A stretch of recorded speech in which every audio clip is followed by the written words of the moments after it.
Back when nothing truly mattered and we hadn't had a clue. We fell in to play the game. Nothing would ever be the same. There were times when there was laughter. There were times when there was joy.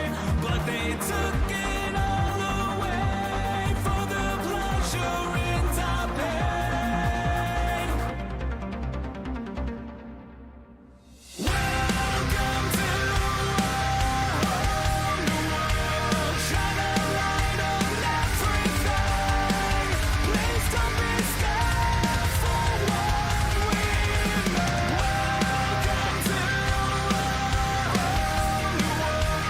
All that I have tried to hide away from the scars we made.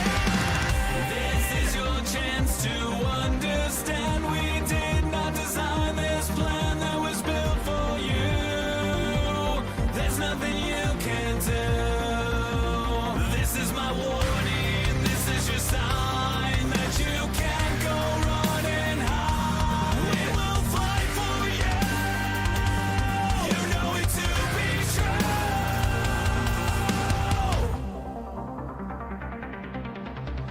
Welcome to a whole new world. Shine a light on everything. Please don't be scared for what we made. Welcome to a whole new world. All that I have tried to hide away from the scars we made.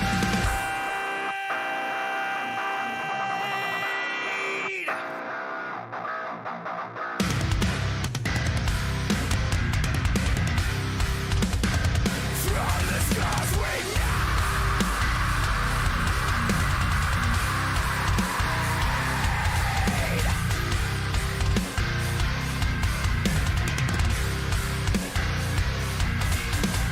Welcome to a whole new world. Shine a light on everything. Please don't be scared for what we made. Welcome to a whole new world. Shine a light on everything. Please don't be scared for what we made. Welcome to a whole new world. All that I have tried to hide away from the scars we made. Welcome to a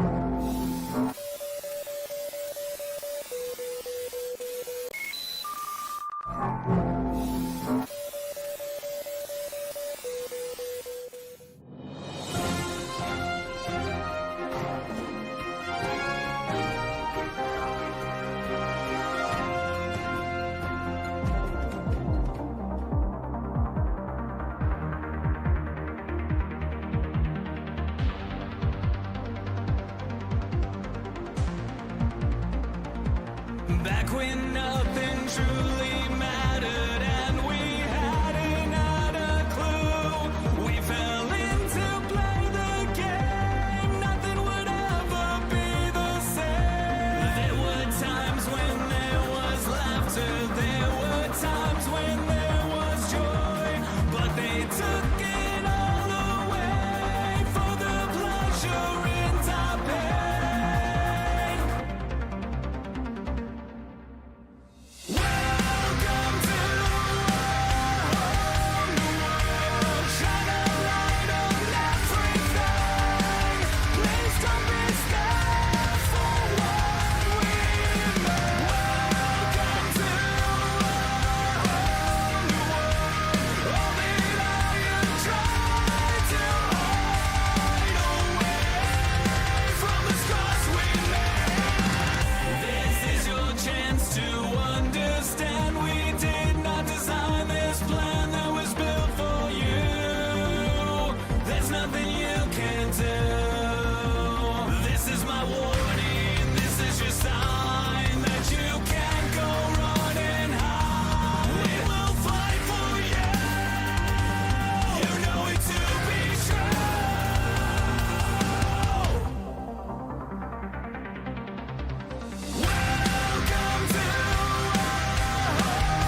screaming louder through the rains. Fuel burns in the glow of the pixel blaze.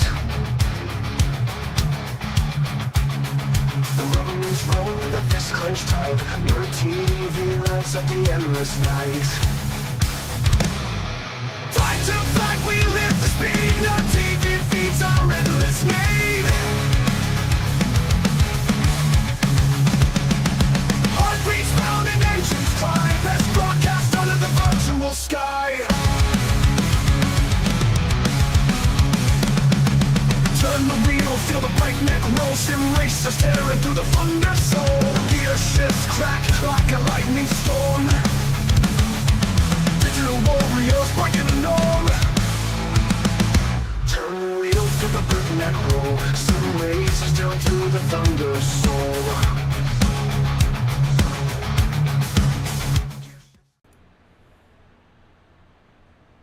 Hey, welcome guys to Nerd TV for another Sunday night Global Racing League Truck Series race live from New Hampshire Motor Speedway as the Cup guys just finished up here, and now it's the time for the virtual world where some of the best on iRacing are going to go toe to toe, wheel to wheel, bumper to bumper for a total of 175 laps for race number 5, I do believe, of the playoffs, race number 26 overall in the season. Very cloudy out here. You see it's overcast on the weather. 68 degrees Fahrenheit in the sky, 79 degrees Fahrenheit on the track. 94% humidity that goes hand in hand with the fog. An 8-mile-an-hour wind does not count on a flat track. I don't think that's going to play any factor to tonight's ventures. My name is Jeremy Stanley, aka Jay Swifty, aka fresh off vacation, literally. What do you say, 5 minutes off vacation? Now I'm right to work. As Dustin's going to call the auction with me, press the buttons, and call a great New Hampshire race. What's up, dude? Looking forward to, like you said, a great New Hampshire race. This is a tough track. I mean, it's for anybody that has followed us or heard any of our commentary, typically flat tracks are not my cup of tea. I struggle with them if they don't have some banking on them. Unless they're dirt covered, then it's a little different. But New Hampshire's one of them that, as far as a flat track, though, it's I enjoy running it. I just suck at running it. And it always poses good racing, especially in the trucks. The trucks always seem to put on a good show here. So I'm expecting some good stuff, especially for race number 4 in the playoffs tonight for the global drivers out there. Yeah, actually, I made a goal. I'm starting to do that on the official side of iRacing, and I've got Xfinity and then the Dirt Series locked in for the sprint cars. But I also did a truck race, surprisingly, here on Tuesday. I think it was Tuesday night. I did a truck race here. It was 30 laps fixed. You know, it's a fixed setup. I learned a lot about how this track drives with the new aerodynamics of the truck and whatnot, and multi-groove. It's still in effect. The bottom lane, you're not going to see used too much unless it's like a slide job maneuver. The second lane up from the apron is the preferred short way around, but there's also grip. Not just the third lane, but the fourth lane, where it goes from asphalt to concrete, or at least older asphalt for some reason. It has some tackiness to it. And so you'll see some drivers swoop the corner, maybe go in really high, and then they'll shoot down the track into the second or third lane to straighten off that exit. And let me tell you, that runs identical lap times as the bottom. So this track, even though it looks flat, might look boring on paper, but it can produce some excellent racing from times. Oh, and I mean, it really can. And you're going to see variable lines. I mean, we still see some of the old school drivers that they will, as you see David Holsey right now getting in the corner, they will get those tires below that white line to try to sit here and get that good grip and good run out of the corner. And they'll hold that throughout a majority of the corner, at least the apex to the exit of it. And it does work as long as you know how to use it. So there's going to be a multitude of different lines ran here, Jeremy. It's a very dynamic track for being such a flat track. It's very fun, too. You're going to see some spaced outness. That's typical of New Hampshire, right? But when they do get racy, especially on the restarts where people are just trying to make ground up where they can, that's where it gets a lot of fun early on. Cautions, I don't expect to see too many because kind of like Milwaukee, we saw, actually it was 3 races ago, It kind of just it gets to that lull point sometimes. So do expect that. That's for sure. But overall, this track is better than that track as far as racing goes. And correction, this is the 4th race of the playoffs, not the 5th. Yeah, we got just under 2 minutes remaining in this qualifying session, and right now we got a total of 14 times posted. And Don Blazier, look at him, P1 in this qualifying session. This might be his first pole of the season. Very well could be. I mean, we've seen some names up there that have been running stout. David Holsey was actually top of the charts during practice. A lot of drivers bringing out some speed and some heat for tonight's event for race 4 in the playoffs, Jeremy. So should be a good one. I expect if we see what we have the last couple races, some give and take here. I mean, this has the potential of going longevity as far as green flag runs. So it's going to be interesting. We sprinkle in some of that pit strategy into it.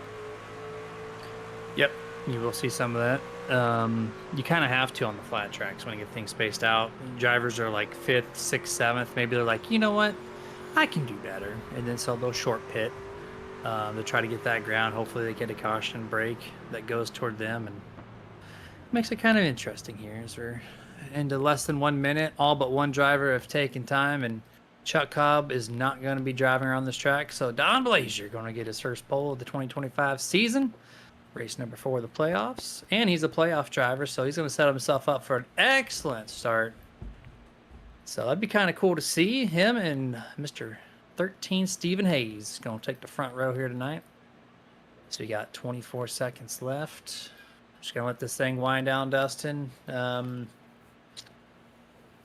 Yeah, I'm just going to go over the schedule real quick since we have a few seconds left before we officially count down the qualifying over. We got Kansas next week, and then Charlotte, Chicago, Talladega, which is your place, Martinsville, and then Phoenix. Ends this thing off November 2nd. For those who are watching and are curious, November 2nd will be the final race of the season. And it's time to get our cameras off your screen. We usually don't go live on qualifying like that, but I was late getting back, so it's all good. It's all good. And before we take the grid, gotta thank our sponsor, of course, Icon Apparel Company, for allowing us to do this. They've been our longest standing partner of the Nerd TV and Nerditudes in general. So if you're looking to get yourself a esports jersey, real life jersey, gloves, hats, custom embroidery. The shirts are custom printed, full dye, bright colors. You can see Dustin wear them every single week. I slack to wear mine from time to time, especially now. Didn't have enough time to even change my shirt. So that's all at iconapparelcompany.com, and use code SUPERNERD for 25% off.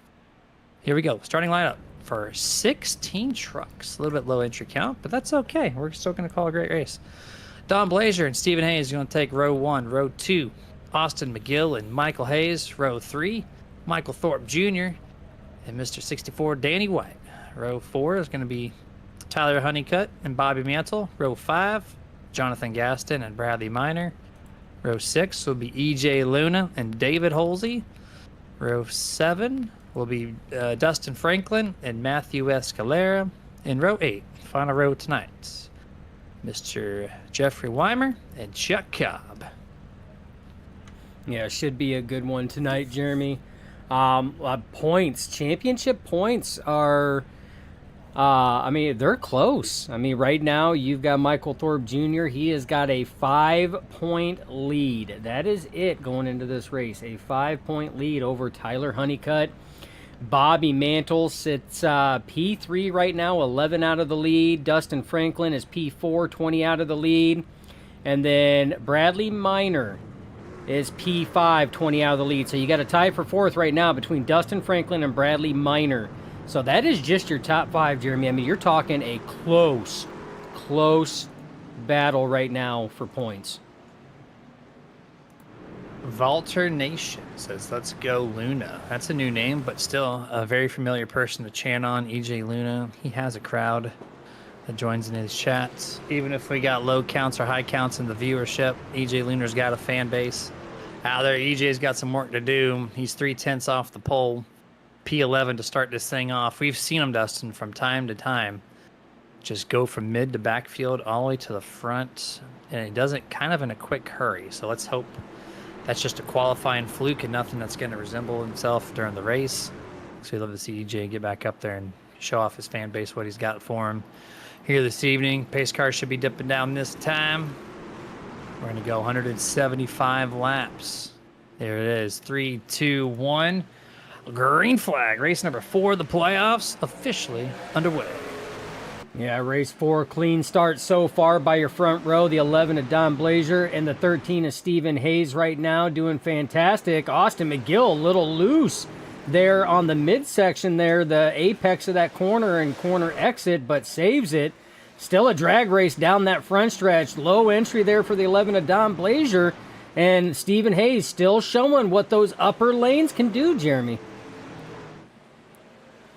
It's going to be a lot of racy for the first few laps because you have those fresh tires. You feel like you're a king up top. It's not good for long run use to burn out your tires up there, but definitely an option. Nonetheless, 3 wide there, 3rd, 4th, and 5th. Squeeze. Oh, Stephen Hayes into the wall, slaps it, keeps it going straight. He's going to lose 6, 7 positions. 3 wide. Bobby Mantle squeezes the gap there, trying to get through. And just like that, 2nd place going to find himself in a lot of hurt as we got it on the Nerd TV replay. Yeah, he went into the corner there and got on the throttle, lost all grip in the rear end there. You can see he's already laying the black marks. Then it just snapped on that correction, had to recorrect it again. Tank slapped it on the wall there. Kept it going. Good heads-up driving by everybody else, but he's losing a lot of positions, already looking to fall outside of the top 10 right now, Jeremy. Yeah, it's not looking good so far. That's a lot of tire wear early. That's right rear at New Hampshire can affect you. That's still side force when you get to these corners. That can affect your handling. Probably going to make them a little bit looser because the right rear is just pushed in just a touch as he's getting around David Holsey in truck number 76 here. Loose he's again. Loose. Woof. His tires are heated, Dustin. They're angry, and they're, it's not good. You want all the grip in the right rear in these trucks, every ounce of it. And if you don't have it, it's a tough ride here. Lucy is the name early on. Yeah, he's trying to recover right now. We have a battle for the 6th position held by Jonathan Gast and Mike Hayes trying to take it. EJ Luna looking to the inside, though, as Luna's looking to try to move up to P7 as he currently holds it as a drag race down the backstretch. But, Jeremy, this is very reminiscent that we're used to seeing racing like this, where most of the drivers are going to be lined up down the straightaway like that, only poking out when they try to get that run, but and then they fan out. I mean, you'll see 2, 3 different lines going through the corner depending on where these drivers want to run. Yeah, I'm actually kind of surprised.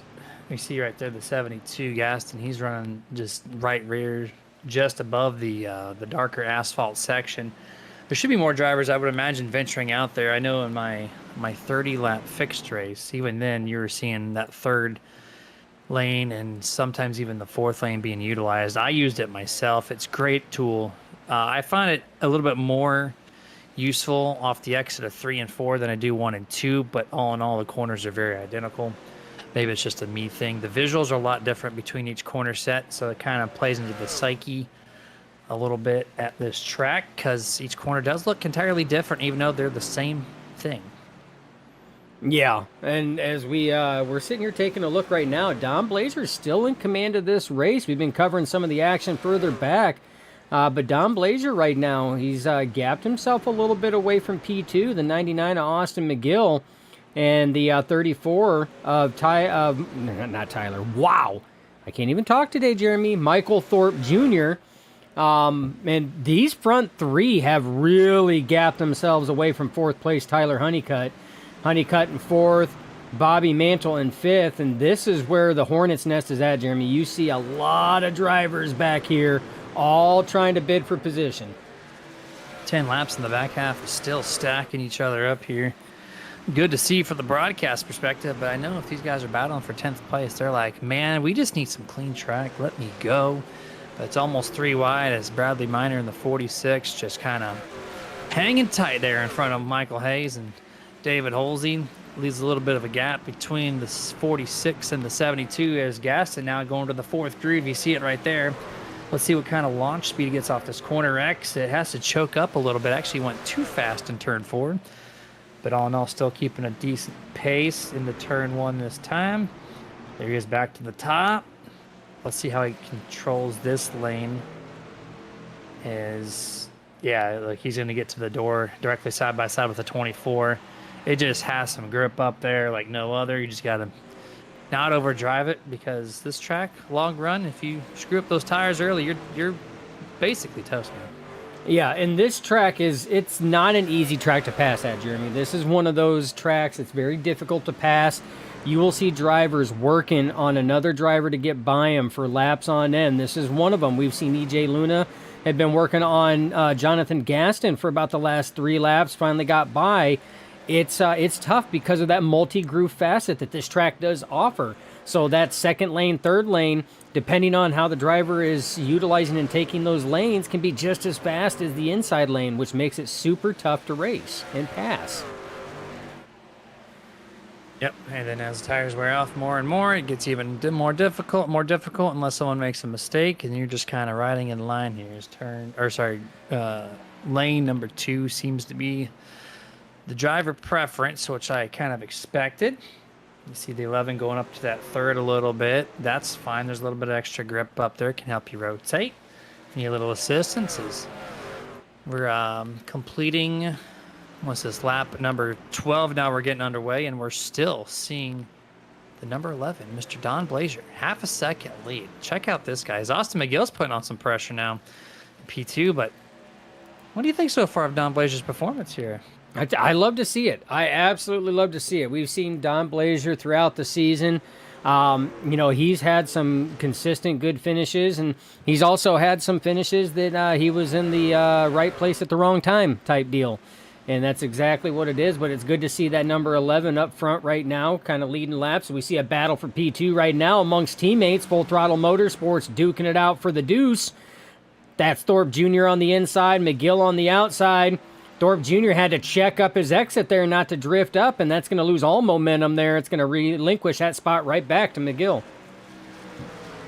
These 2 trucks right here been just on an absolute mission this year. Full Throttle Motorsports, full effect into the season. Michael Thorpe late in the going. He's got 4 wins out of the past 5 races, just on a complete tear. And he's in the top 3 looking to try to get second place. Wicked loose they go off of turn 2. That's not going to get you a good finish. But they're not letting go of Blazier. Blazier's still gaining slightly over these guys. But let's watch this long run. That's where I'm kind of expecting maybe some difference. But all in all, great performance. I love to see Blazier up here. And speaking of 11, EJ Luna, who started P11, he's up to 6th.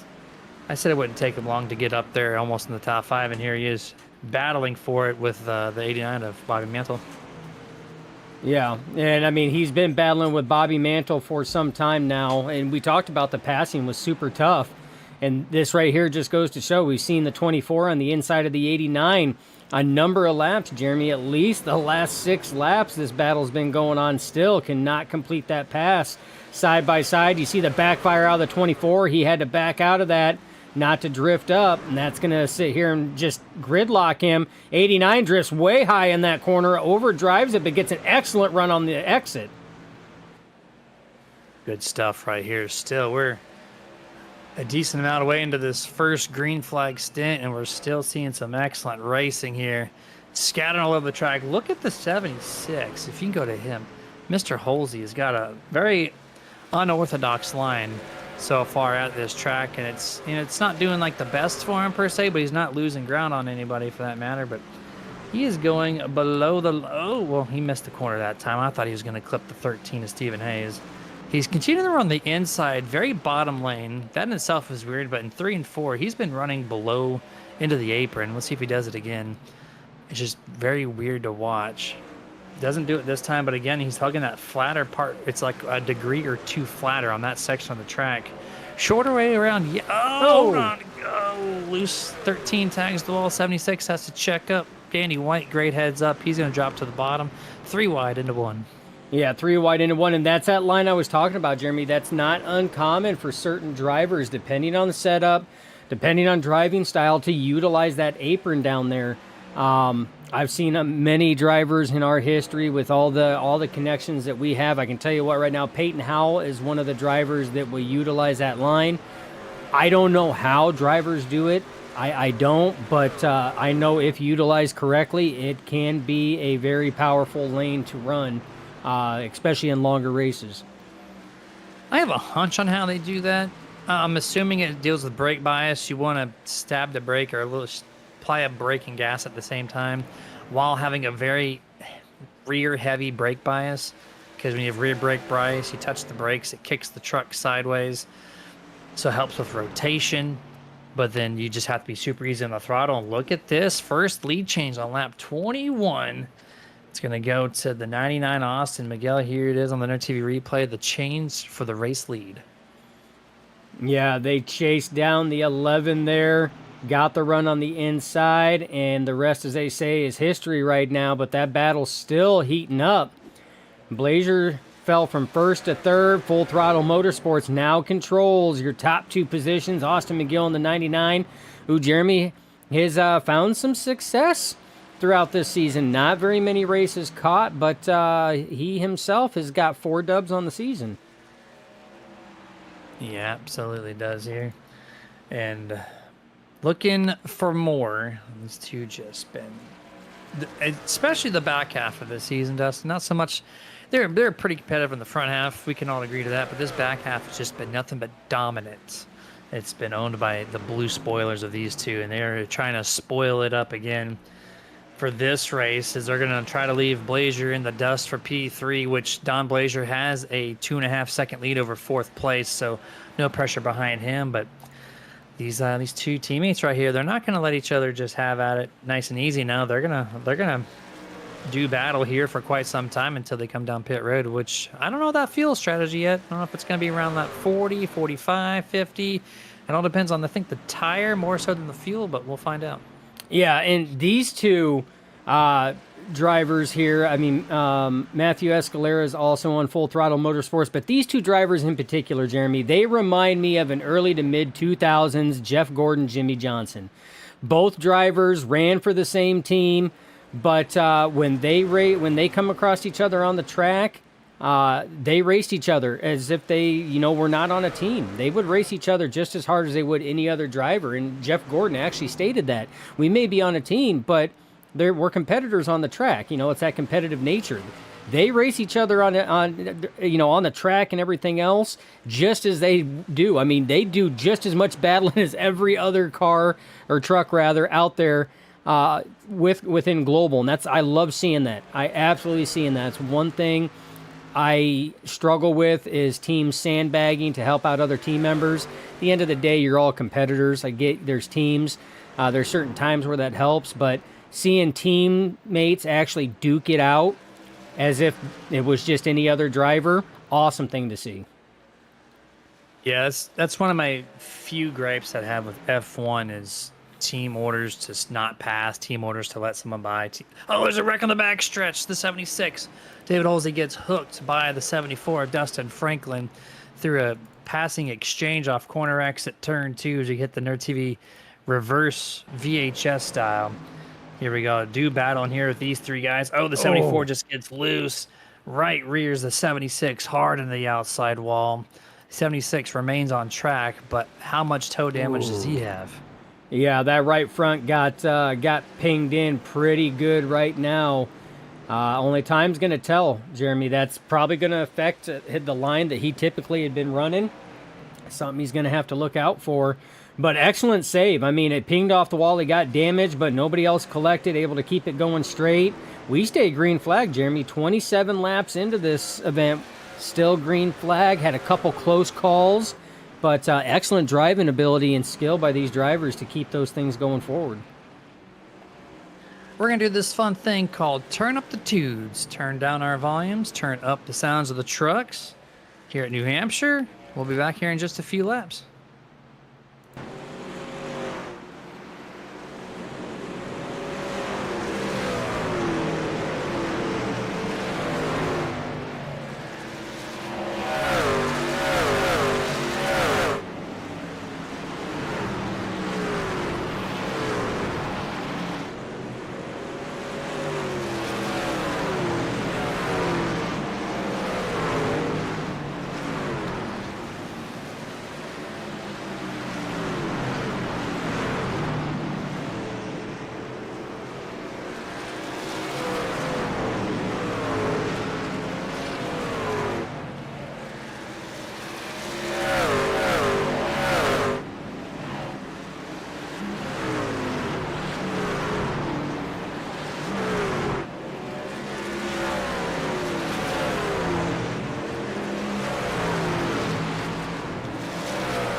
Back to full screen here. Currently on lap 43 of scheduled 175 here. The best battle on track, what me and Dustin were just talking about behind the scenes, was EJ Luna and Bobby Mantle. EJ Luna, remember in the pre-race I said he's quick to get up there?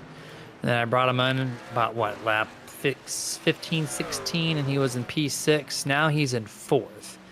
So never count out the driver of the 24. He's always battling somewhere in that top 5 each week in and week out. But he does have a long space between himself and the race leaders. Austin McGill is 6.8 seconds ahead of 4th place EJ Luna. 2-second lead over his teammate Michael Thorpe Jr. As Michael Thorpe Sr., I have not ignored you. I see your chats. He says, 34 money, Mike. Let's go get another one tonight, Junior. Trying to get him, what's that? His 6th win of the season if he gets it, Dustin? Yeah, it'd be 6 wins if he can get one here tonight. But his teammate right now is, he's got his number. He's doing much better so far.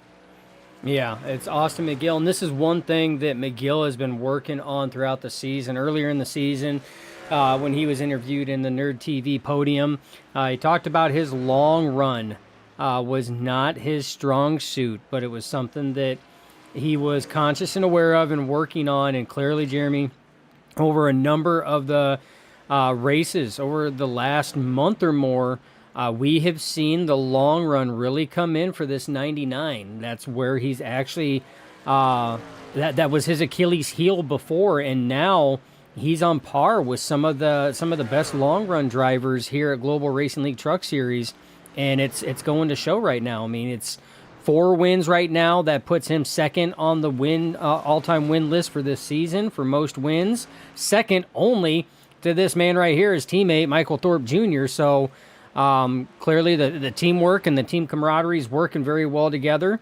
They've stated that in post-race as well, that they talk and help each other out. But it's already been stated they race each other really hard too. But it's getting very, very I mean, spaced out, Jeremy. Track map. There it is. Look at it. There's not an open place anywhere on this track. No. I mean, there's a lot of gaps in between, yeah, but they're literally just roaches all over the track. They're literally everywhere. It's scattered 100%. This track is, it looks busy on the track map. Does not look busy because there's only 16 drivers, but it does not matter. Actually, there's 15. There's something that we did see as soon as we kicked it over to the Turn Up the Twos is Michael Hayes, truck number 1, did just pull down pit road 18 laps ago and then parked it. So did not hit the wall, did not do anything, just stopped. So we did want to make that notation too. So he'll be last DNF on the track, 16th place. But this battle right here still continues to be the best one for 4th and 5th, which is a decent spot to hold. If you get a caution, then you're right next to podium. As long as you can get those trucks better than the 3 ahead of you, which doesn't sound like is even possible. But needless to say, we'll find out here. Is Honeycutt, speaking of which, we didn't talk about him, the 45. He's up from 7th to 3rd. He quietly snuck into that top 3 spot, Mr. Tyler did, who holds 4 wins this season. Yeah, yep. He is tied with the 99. Is it 3 or 4? It's 3, actually. Yeah, the 4 wins belongs to Jacob Grant and Austin McGill. That's Tyler what it is. Hunter There was a tie for second. Jacob Grant, who hasn't been here for a number of weeks, which is surprising because he was up there in the points. I mean, he was doing stellar. Ooh, Honeycutt slaps the wall a little bit, but Grant was doing stellar. Got 4 wins and was doing fantastic, and then has just been MIA on that one. And that's something we were talking about too. 16 drivers, Jeremy, is all that we have at this track. And would you believe it that for the first time in quite some time, the only Grim Reaper Motorsport driver on the track is that man right there, the 89 of Bobby Mantle? Kind of wild. I know last year when we started calling Global Racing League, like, you had 5 of those spoilers out there every single week doing battle and doing a kick-ass job at doing so. And Mantle right now holding the torch for the team is, there we go, 52 laps into this race. And we got our first official green flag pit stop underway. Jonathan Gaston in truck 72. playoff driver on pit road, servicing truck, in and out just like that, no penalty. All right, so we're gonna mark down my notepad out 52, the first pit stop here this evening. Yeah, so that's gonna put it at what, a 3-stopper? So 52, 104, and then one last one after that. So Gaston right now on a 3-stop strategy, but I wouldn't put it past some of these drivers, Jeremy, that if they can make it on fuel to try to stretch it to a 2-stopper. I could see that. Try to save that set of tires just in case of late race caution. We've seen Tyler Honeycutt capitalize on that a number of times this season already. So it wouldn't be surprising to me to see some of these drivers try to stretch it to a 2-stop. Let's see, if you go 2-stopper, that's what, 61, yeah, about 60, right? Because that puts you at 180, 60, 120, 180. So Gaston's a little bit underneath that mark. But if these guys can go 5 more laps, yeah, easiest day, can go 2 stops from here to the end of this thing, which cautions don't seem like they're going to be a thing. We saw Halsey slam the wall early in the race. That was your only chance at a caution. Everybody else has just been solidly running single file all by themselves, except for these two who continue to be the impressive show. Is Mantle. Look at that cut in the center there. Did you see him almost spin the thing out trying to cut down to the center? Yeah, he had been doing that too. That's why just before you start talking about Tyler Honeycutt in the 45, we actually went on dash cam with the 89, and actually we're going to go ahead and do that again because Mantle is taken. It's not an unorthodox line. It's just a line that many drivers don't do, but he will take that high approach, and about the apex, you're going to see him just slam it down to that white line, and look at the run that he gets on corner exit. He loses it on entry, but he gains it on exit there, and that's actually what's been keeping him up with the 24. You see the 24 is going to pull there on corner entry, about apex there where the 24 drifts up. You're going to see the 89 is reeling them back in on exit. Got a little loose there, but yeah, I mean, it's that high apex, low exit line here, and it's one that can, if you use it right, it can be a powerful move. See, this is utilizing stuff that might be a weakness into your advantages. If your truck is loose on exit, no one likes a loose truck on exit. It could, at least some don't anyways. I kind of do, but so if your truck's loose on exit, what you can do is utilize the center of that corner, which Bobby's doing. You get your truck loose in the center, and then you don't have to worry about exit because it's just a straight launch. Oh, Chuck Cobb spinning on the infield here. It's going to take the route, the road course route to get to pit road, and we're going to drive through the grass. This, This, what are we doing? What are we doing? Staying green. That could have been a caution. He stays on the track. That's even more interesting. It's almost pit stop time, and Mr. Old Chucky boy, what are we gonna do? Just got loose. Exit. No, right in front of the leaders. Oh man, Austin McGill. That could have been the way worse than what it did. Oh yeah, could have been way worse. We're gonna watch it from Austin McGill's here. So he gets loose off corner exit there, and then a little tag. And off and around. Yep. There he goes. That's a sketch moment right there. I mean, what do you think, Dustin? Austin McGill's your race leader, but he has a 3+ second lead over Thorpe at the time. Do you think he lifts a little bit more? Do you think that would have been a better call, or do you think that kind of contact was justified? Well, so here's the thing. All right, Austin McGill didn't know that the 81 of Cobb was going to get loose like that. I mean, in all reality, when the 81 got loose, McGill was literally right there, right on his bumper. So there wasn't much reaction time there. So with that one, I don't think there was much either driver could have done with that. But the contact afterwards, yeah, I mean, yeah, it could have been justified, a quick stab of the brake. You got a 3-second lead. Even if you sit here and quick stab the brake to release that driver in front of you and allow them to do that, you're going to go down to 2.5 seconds. If you got the lead once, you got it again. But, I mean, it's easy for us to analyze stuff up here in the booth, Jeremy, but in the heat of the moment when stuff is happening, literally in split seconds, less than that, it's tough. I mean, you got a 50-50 shot. You have to make a decision. It's not like something you can hem-haw around on and be like, all right, I'm going to hit the pause button like you do on the consoles, and let me think Right. about this and figure out what I'm going to do. So, I mean, it was a tough true. situation. It's easier to call it in the booth. We did get some busy pit road action right now. There's two in, EJ Luna and Bradley Minor. The lap before, we saw Bobby Mantle, Tyler Honeycutt, and Danny White hit pit road. Dustin Franklin's now joining on pit road at this time here on lap 63. So it's been about 10 laps. Here comes Matthew Escalera. It's been 10, now 11 laps since the initial pit stop of the 72 of Gaston.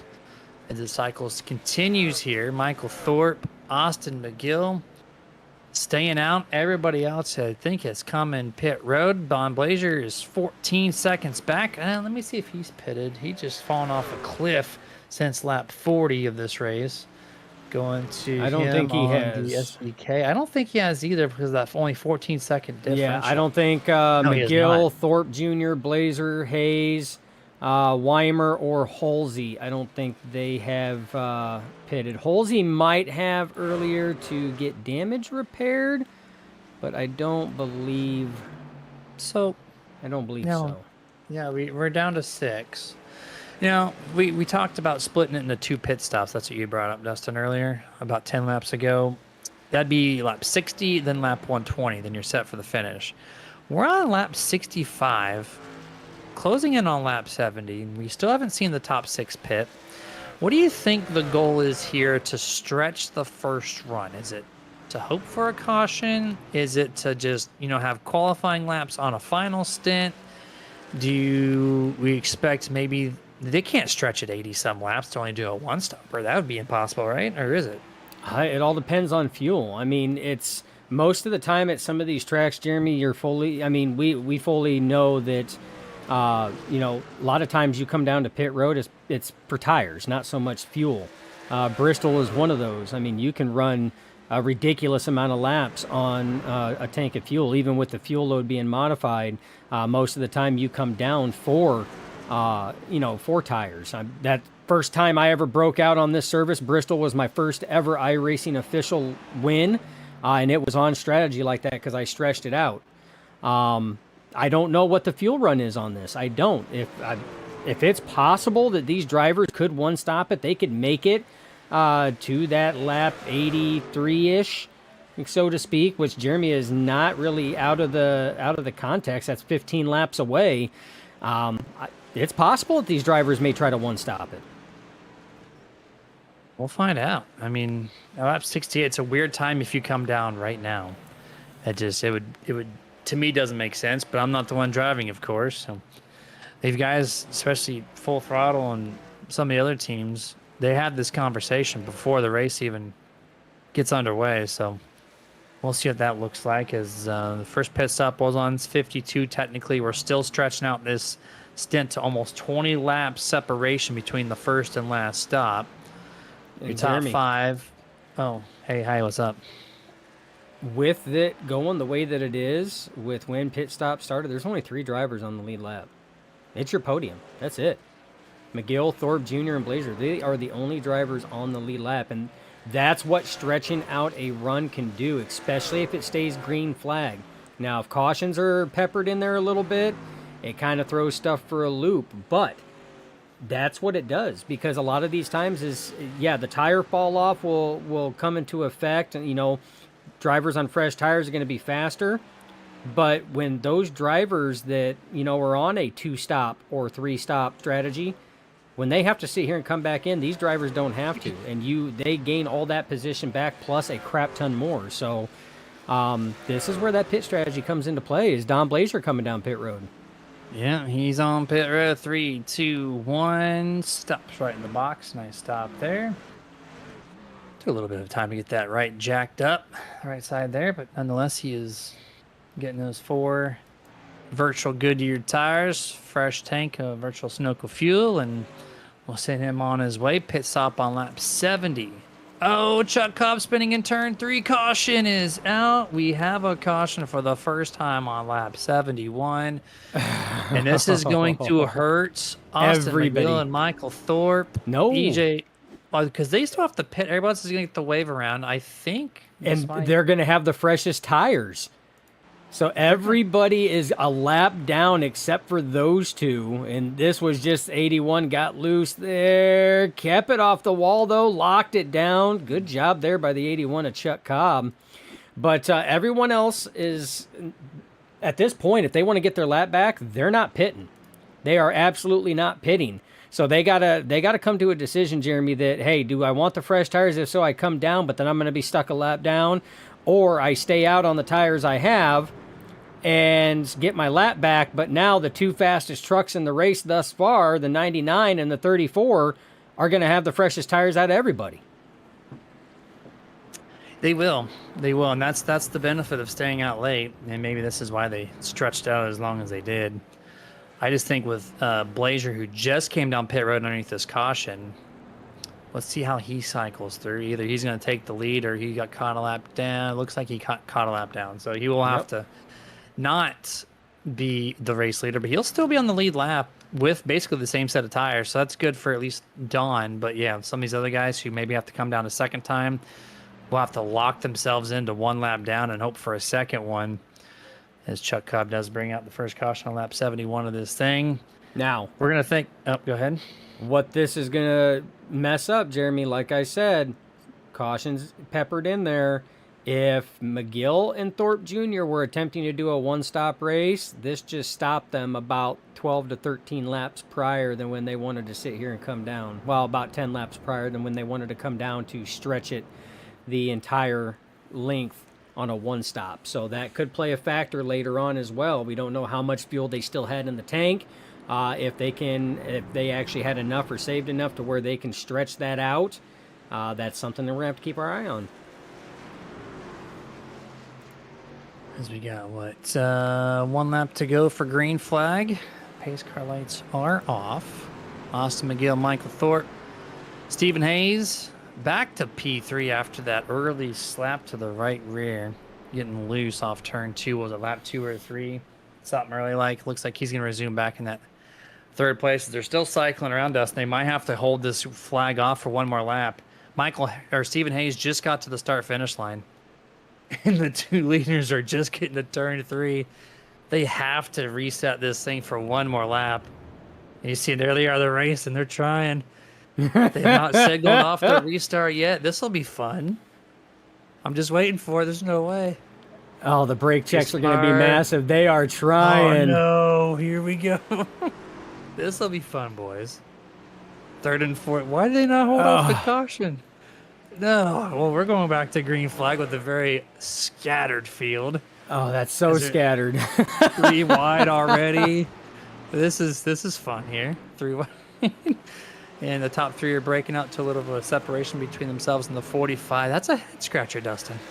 Yeah, it's this is one of those tracks that, I mean, it's tough when you get the wave around and the amount of time it takes to get everybody, especially when you have the entire field minus your front 2 that have to go all the way around. That's a tough one. And the ones that took the biggest hit are the ones that are further back, probably from about, I'd say 7th place on, Jeremy. Like, they're way far back now. So from Jonathan Gaston, Brad Miner area all the way back. So Franklin, Danny White, Don Blazer, who just came in, Matthew Escalaria, and Jeff Weimer. I mean, these drivers, they were still just after, in between the apex and turn 4 exit when everybody took off. And, I mean, they're the ones that took the biggest hit. I mean, look at the distance already. We'll go on board with Blazer. Look at the distance already. that shouldn't happen on a restart like that. That's a lot of distance, and that means these drivers are going to have to burn their stuff even more just to try to make that ground up. Yeah, 100% there. David Holsey in truck 76 parks it for the night, disconnects from the session. So 2 DNFs, it looks like at this time. 34.99. Excellent battle since the drop of the green flag. Here comes Austin trying to make a pass for the race lead. This is going to be your 3rd lead change of the night if he can get it settled up here. Actually, this will be the 4th lead change. Side by side here, nose to nose, going to turn number 3. And he's got the preferred lane with the fresher set of tires. He's got the nose, but he runs the inside lane. I don't think that's going to work against Michael Thorpe. Oh, so close off exit drag race. Thorpe still leads it. Yeah, Thorpe still gets it. This is going to be a battle like that until one of them drifts up. 34 drifts way wide on that corner entry. Is that going to be enough? And it will, but is he going to get the crossover run? There's a crossover run. 34 Thorpe Jr. to the inside of McGill now. Flip-flop positions going into turn 3. A little bit of a slide action from the 34. Going to try to secure the outside lane. Austin McGill crossover. He's going to get the lead this time. This is what New Hampshire can be about. Something exciting here for the race lead. Cannot clear his teammate. You have to hold the second lane. Michael Thorpe's going to have a decent launch off corner exit. Here he goes. Oh, he gets choked up. A little checkup from the 99 is going to make Michael Thorpe go back to the inside. And he's going to drive it deep into turn 3. Going to utilize that third lane. See if he can get this crossover going again. Yeah, it's the 99 getting that low entry there. Clean exit. And that's what's tough. The 34 able to close up. Is it going to be enough? Does not have enough to try to make that run happen. Thorpe Jr. now going to try that inside, but I'm telling you, the way that 99 is taking that inside, he is so strong down there right now, especially on fresh tires. Yeah, this is a exciting battle. As the rest of the field, you've already kind of notated, been very spaced out since that very scattered restart. That was kind of still a little mind-boggling there, but these three drivers, I was kind of looking at them while I was talking to, they have been putting on a pretty decent battle. It's been nose to tail, no passes realistically, but it's been pretty close. New Hampshire base, that's pretty good, I would say. As EJ Luna now has a fresh set of tires and currently still holding the top 5. Let's see if maybe he can track down the 13 and get himself into the podium spot. Yeah, well, and the thing is with EJ, he's got less trucks he has to go through now. Remember, he started deep in the field, Jeremy. He was back there, started P11. He is actually your biggest mover of the night. All other drivers are up 2, 3, or 4 positions. EJ Luna has gained 7 positions since the drop of the initial green flag on this race. So now he's got fresh tires and track position. Less that he has to try to drive through. Now he's setting his sights on the 13 of Stephen Hayes, who, by the way, excellent rebound, like you talked about, like lap 3 there where he tank slapped the wall, had that right rear damage. Obviously got that right rear damage repaired a little bit. That right rear not caved in the way that it was early in the race, so truck probably handling a little bit better. Probably not so loose on corner exit. So excellent rebound for driver of the 13. Yeah, very good. Very good stuff from the 13, Stephen Hayes. We're going to take this thing picture-in-picture for the first time. We're going to take our commercial cycle. Be back here shortly after we thank our sponsors.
Hey, can you do me a favor?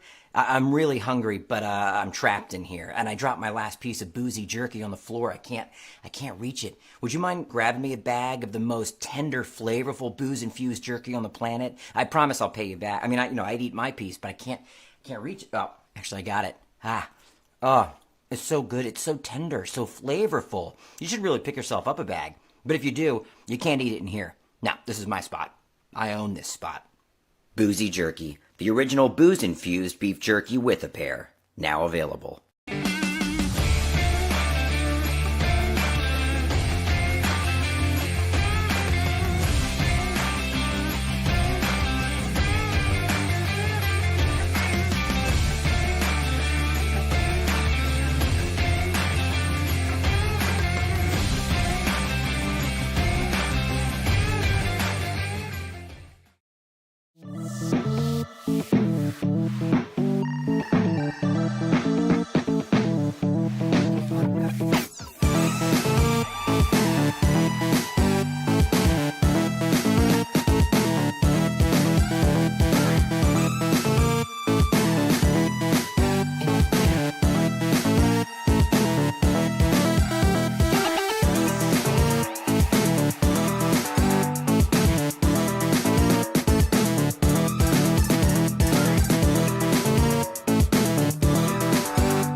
Back to full screen here. These four trucks are having a little fun battle on lap number 93 of scheduled 175. There's Jonathan Gassler on the outside. Dustin Franklin leading the pack of four trucks here. As Bradley Miner and truck 46 third in there. Then Don Blazier, your pole sitter, sprinkling in this final truck here. 10th place he holds currently. 13 and a half back of your race leader currently, Austin McGill in truck 99, who him and the Thorpe has just been. Dustin, it's their race to lose. They got a 5.5 second gap over third place. But everybody else, from what, 6th on back is just they're in a close battle. It's kind of cool to see the mid pack not giving it up just yet. Yeah, your top four kind of spaced out. McGill, Thorpe Jr., Stephen Hayes, and EJ Luna is even gapped out from 5th place Tyler Honeycutt and 6th place Bobby Mantles. Those two still close and in striking distance. But like you said, 7th, 8th, 9th, and 10th. These drivers here, they've been pretty close. It did include Danny White there during the commercial break in 11th, but he got wicked loose off turn 2. Awesome save to keep it going. We caught that on screen there, but these drivers back here, they've been doing everything they can right now. Yeah, it's been a fun battle here. Watching them, that's where my camera's been locked in on my simulation here on iRacing. Is I know you got your camera there. I got my cameras there as well from different angles just to make sure I catch everything we can. Turn 3 this time, off to turn number 4 to complete their lap number 95 on towards lap 96. One truck in the back running a crazy line on the apron on exit, and that was Mr. Weimer in truck 73. I don't know if that was a one-off there. That was kind of fun to see. As this track is very flat, but it has multiple ways to doing it. And watch the 73. He did it right there, kind of, but there's a wall in the infield, so you can't do it as much. But let's see if we can follow Weimer and watch this high to low. He's taking Mantle's line way more extreme if he does it again. He gets to the bottom that time. It was not on the apron, of course, but last lap though, he was almost touching grass. Yeah, and it's that high entry to the apex, low exit. Not going to be able to do it here. He's got the 81 of Chuck Cobb down there, but it sets up, Jeremy. It helps with that looseness a little bit because you more straight line that corner exit, and the run you get down there is a pretty stout run as far as speed. Almost equivalent to that top side momentum run that you get on the higher lanes as well. So it takes a little bit more finesse to be able to do that. Obviously, because you're strong arming that truck down there in a short amount of time. Like he's in the third lane, strong arms it down. There's that exit you were talking about. There it is. Right there. It takes a little bit more finesse to be able to do that, which means if you're not solid and hitting your points and marks on the brakes and the gas points, it's going to be more costly. He's searching too. That's time he did more to conservative, just through the second lane and swooped it all the way through. His Chow Cobb is back to his rear bumper, so you can tell that Jeff is searching for grip out there and any type of speed he can find. Might as well. You're in the middle of a long race here at New Hampshire. Not too much to lose, so have some fun. Try to find some new things for maybe the next time you show back up for a little bit extra speed. Your top two, 6.8 seconds over third place. Completely insane for the blue spoilers of Full Throttle Motorsports. And third and fourth place separated by just under 3 seconds. Luna unable to catch Stephen Hayes, but behind Luna, that's where very hungry Tyler Honeycutt sits, and that's where Bobby Mantle sits, and they haven't really left that distance there for quite some time, so just logging laps, I would say. Yeah, and this is about the point now since we did come down pit road. That was roughly about 30 laps ago. We're coming up on 30 laps since pit service for some of these drivers, if not a little bit more, depending on when they started green flag pit stops. So it could be anywhere between 30 and 40. But this is where Tyler Honeycutt starts coming in. We talked about long-run drivers. Tyler Honeycutt is definitely one of the long-run drivers. This is where you see his tire conservation really come in. You see he spaced himself out from Bobby Mantle there, who they were locked into a bumper-to-bumper battle there for a number of laps, and now he's starting to close that gap on the 24 of EJ Luna. Yeah, gain a little bit of ground right there in that last lap overall. As he's approaching, it seems like Honeycutt has a decent long-run setup, not win-worthy, of course, but he's definitely got a top 5, even maybe a top 3 truck, depending on how his difference is with Stephen Hayes looks like in the next 30 laps or so. As we're on lap 103. So we're just past the 100-lap mark, 73-ish laps to go. As we're on the back stretch this time with the 13 Stephen Hayes. I'm going to recap our points system, Dustin, since we have some time here. Remember, these guys don't have stages in their playoff system. They just go 10 races from start to finish. And so those top 12 drivers, well, we'll go with the top 6. That's kind of the ones that are still in the picture, basically. As Michael Thorpe Jr. leads this thing, 5-point lead over that 45 of Tyler Honeycutt. Bobby Mantle sits in third, 11 points out. Dustin Franklin doing an excellent job in the playoffs. He is fourth place, 20 points out, tied with Bradley Minor, also having a great playoff so far. Truck number 46, 20 points out in fifth. 1 point behind them in sixth, at 21 points out, Jonathan Gaston. And then I'm just going to throw in seventh, because seventh is tied as well. EJ Luna and Danny White, both 24 points out. That doesn't mean, like Jeff Weimer, who's 33 points out, doesn't mean he's out of the picture by any means, but that 33 points is like equivalent of about 2 races if you were to have the guy finish first and last. So it's kind of like in that realm of not really there anymore for him. So really the top 5, top 7, that kind of deal. But I'm kind of surprised that Michael Thorpe and Tyler Honeycutt are only 5 points out. Tyler still has plenty of time and some races ahead of him to capitalize over Michael Thorpe's success lately. Oh, absolutely. And the thing that was shocking to me there for a moment when you were talking about the drivers, 3 of those drivers that are just mere points away from each other are literally running 7th, 8th, and 9th. So you want to talk about how hard it is to gain points. At this point, Dustin Franklin would only gain 2 points on the 46 of Brad Minor because he's only 2 positions away. I mean, it would be enough to break that tie, but that is how tough the points are when it comes to this. I mean, every position matters because points are hard to come by.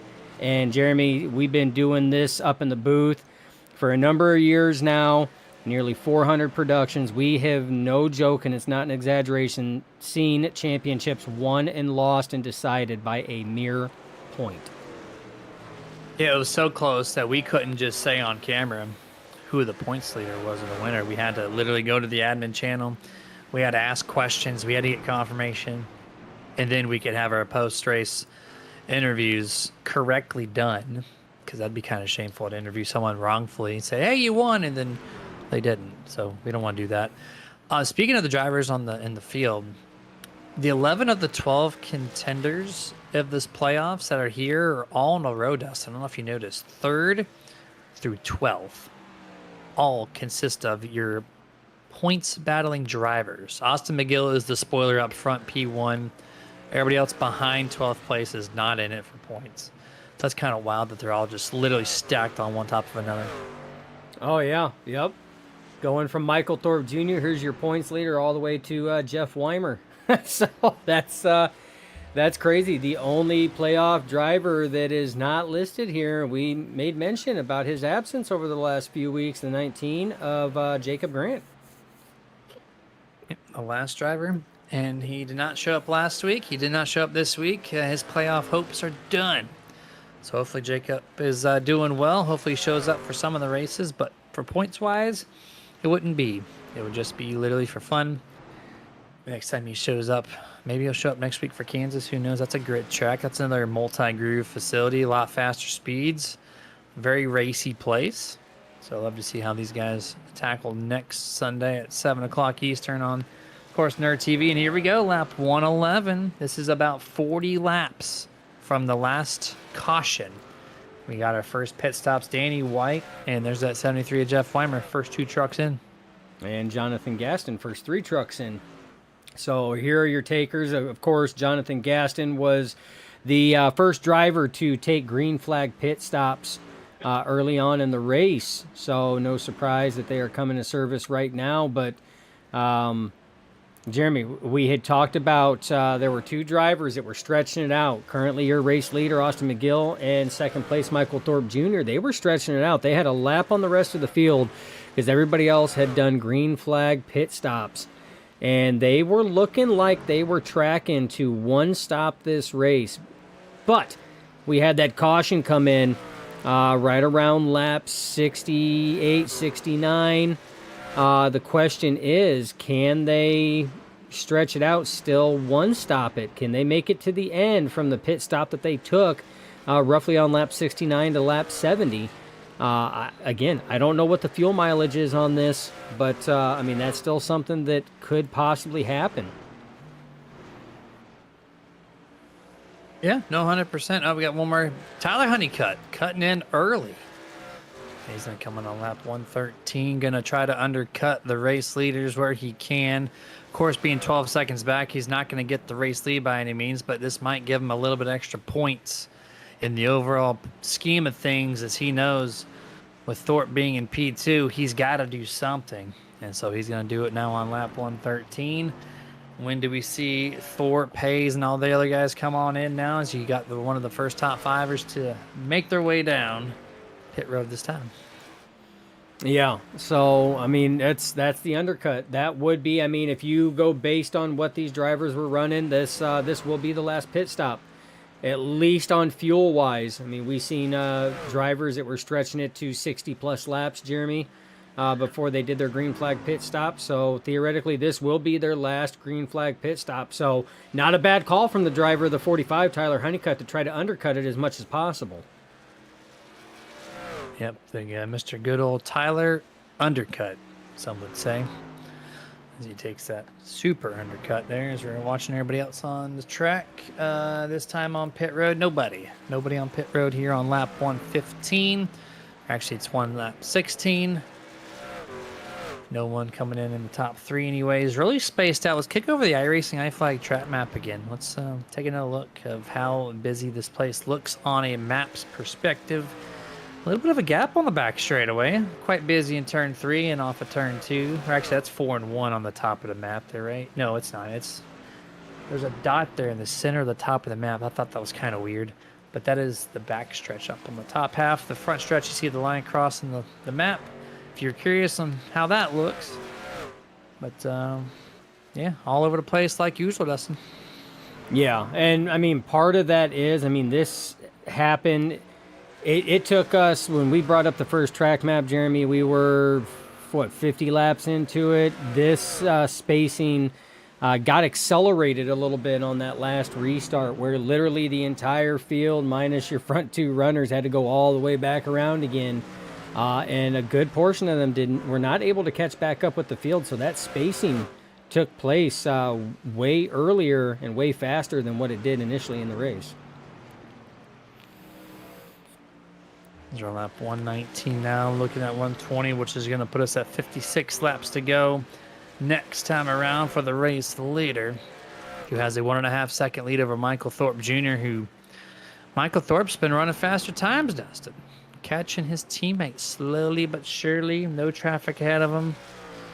As Austin's searching, going down to that apron lane. Oh, as he scratched the wall a little bit, I do believe I saw the white smoke off the wall. That's don't do that. You're the race leader, man. Yeah, and I mean, it's so easy to do. This is one of the tracks that it's so easy to do, kind of like Darlington as well.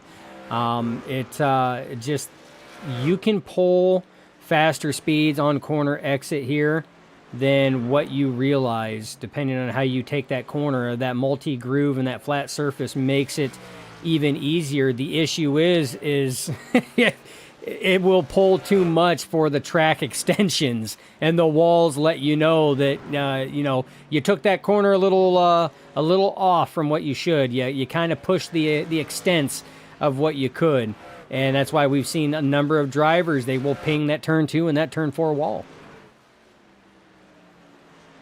We are going to take, I do believe, our final picture-in-picture commercial break here. We're going to keep on watching these guys make their pit stops as they trickle in through the field.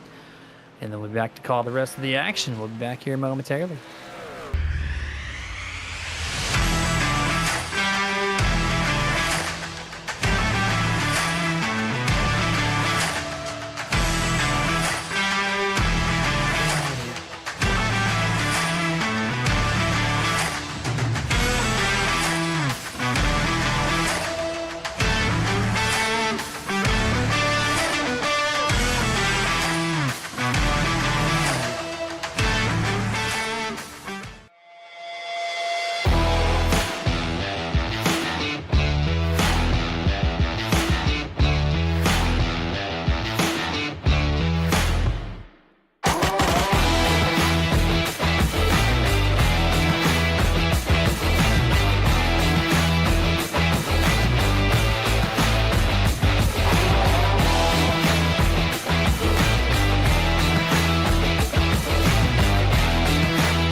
Hey, can you do me a favor?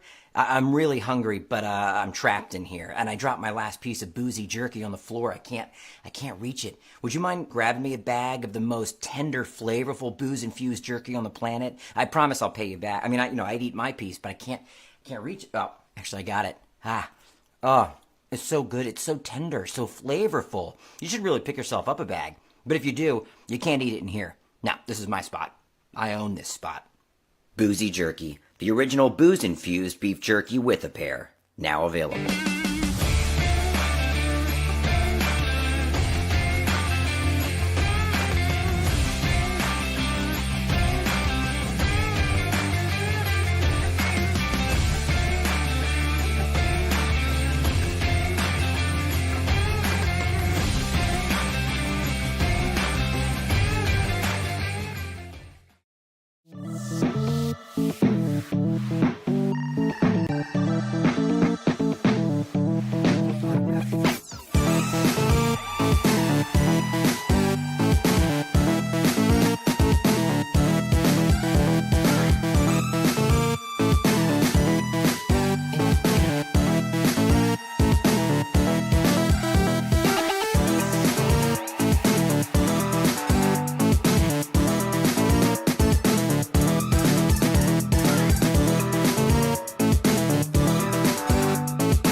back here on lap 132 of scheduled 175. We're just closing in on 40 laps to go here momentarily, as Austin McGill has now extended his race lead over Michael Thorpe Jr. to 2.5 seconds, as there's a nice little shiny silver truck right in the middle, a little bit fresh set of tires. That's the 64 of Danny Miners. He's just kind of hanging in there right to the end of this thing. Did you just say Danny Miner? I did. Danny White. Yeah, I was looking at Bradley Miner's name. I said it, and I was hoping you didn't call me out. But, you know, at this time of the race, you're going to get me. Yeah, you did. I definitely. 64-46. I was looking at one name. My Dyslexia for the win. Let's go. As I always say, I've heard this once a while ago. Dyslexics untie. That's exactly what I just did. Oh, yeah, Austin McGill has stretched that lead out quite a bit. And this is about the time where he was stretching it out before, Jeremy. His long run here at New Hampshire is proven to be something difficult for the rest of the drivers, to include his teammate, Michael Thorpe Jr. I mean, at this rate right now, Michael Thorpe Jr. solidly in P2. No pressure right now. Championship leader. Your points racing right now. That's all you're worried about. Solid finish. The driver that's ahead of you is not in the championship, so it's not going to have any effect on that. So, you know, just keep going. But, Jeremy, we're looking at the point now to where everybody else is a lap down except for your two front runners right now. Austin McGill, Michael Thorpe. Very reminiscent of what happened before the caution on lap 68, 69 that came out. So that still leads me to wonder, you know, when are these guys going to have to come down pit road? If they have to come down pit road. I don't know what their fuel mileage is looking like, how many they still have left in the tank, or if it's going to be close. I don't know how much they've been saving or if they can make it to the end. Austin McGill wants to slap the wall again, too, making things a little more entertaining for himself, as he continues to hold that 2.5 back, or over the 34 rather, of Michael Thorpe Jr. Yeah, the only two that are not a lap down. It's kind of wild, and this is just green flag cycling at its finest. I mean, whenever they pit, they're still going to be your leaders regardless. They just have too much speed over the field. I'd be kind of curious how much sooner the 34 pits. It's because he needs that extra speed to get to the back of the 99. If Michael Thorpe wants to continue to be further ahead than Tyler Honeycutt, who holds that third place spot. The undercut for the 45 worked well. He was about, fifth, I think, when he came down pit road. Now he's comfortably sitting in third, so Honeycutt looking good at the moment.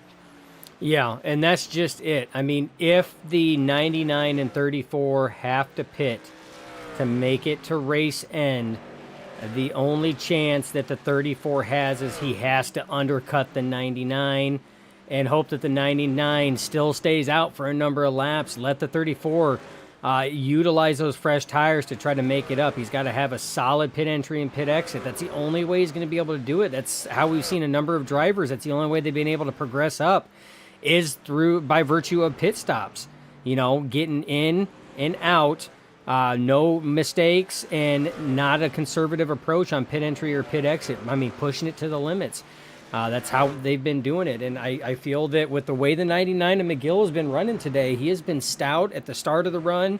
He is about mid part of the run. He's, I would say, average. That's usually when the 34 and 99 are duking it out pretty good.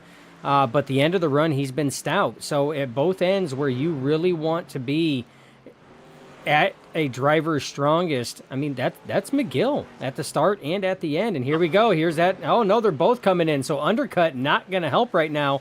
Race leaders coming in. This will end your green flag pit stops, Jeremy. Yep, the stint is over. This should be the final stop of the night. And I was just kind of making sure the 34 did not speed entering pit road because he came with a little bit of tire lockup, and I was kind of curious. Pit road speed is 45. He hit the line at 49 technically. I think iRacing gives you a little bit of a grace as long as you're down to speed quickly through the sections. So I think he's going to be A-okay on that end. Let's make sure he doesn't get held. Nope, did not get held. We're good. We're safe. So off pit road.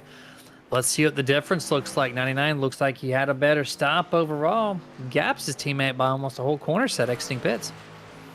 Yeah, and actually right there, Tyler Honeycutt and Stephen Hayes going to overtake and take over P2 and P3. So Thorpe Jr. lost a little bit more on that one. Austin McGill still maintains that race lead. Now with the freshest tires, Jeremy, it's going to be a tall order to try to get up there and challenge the 99. But yeah, you were talking about that grace period. And for those that don't understand the iRacing software, as long as the speed is not over egregious, like you're coming down at 60 mile an hour in a 45. Oh man.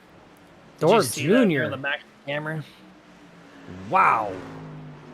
Yeah, I don't want to interrupt you there, but that could have just taken out Thorpe and Honeycutt, your two top guys in the points.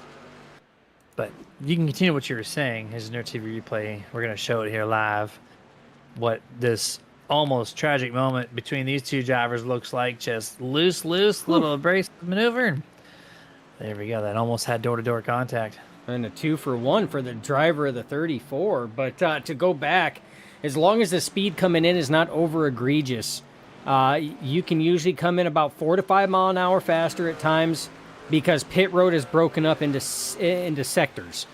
And that is how it measures your speed, is based on the amount of time in between the sectors. So if pit road speed is 45 mile an hour, then that means between sector 1 and sector 2, you're again going to be 3 seconds. Well, if you come in hot, then what you do is shorten up that amount of time, or lengthen that amount of time in between the sectors. So if it's expecting 3 seconds, you lengthen it out, you slow it up, and you lengthen it out to 5 seconds, and then back down to 3 for the second sector, and iRacing is going to deem that as being 45 mile an hour. So there's a little bit of play in it.